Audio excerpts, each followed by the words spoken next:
ഈശോയുടെ കൂട്ടായ്മയിലെ സ്നേഹം നിറഞ്ഞ എല്ലാ സഹോദരങ്ങൾക്കും പുതിയൊരു പ്രഭാതത്തിൻ്റെ എല്ലാവിധ ആശംസകളും നേരുന്നു.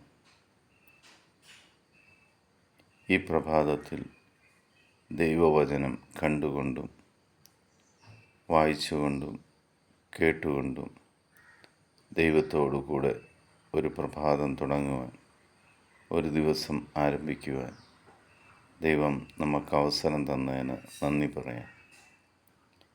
ഇന്ന് നമ്മൾ ശ്രവിക്കുന്ന തിരുവചന ഭാഗം യെശയ്യായുടെ പുസ്തകം 13-ാം അധ്യായം 7-ാം തിരുവചനം.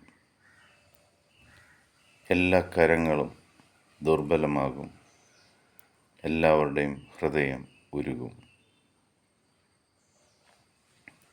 നമ്മൾ നമ്മളുടെ ശക്തിയിൽ ആശ്രയിക്കാതെ, നമ്മുടെ മിടുക്കുകൊണ്ടാണ് ഇവിടം വരെ എത്തിയത് എന്ന് ചിന്തിക്കാതെ ദൈവത്തെങ്കിലേക്ക് നോക്കി ദൈവപരിപാലനയിൽ ആശ്രയിച്ച്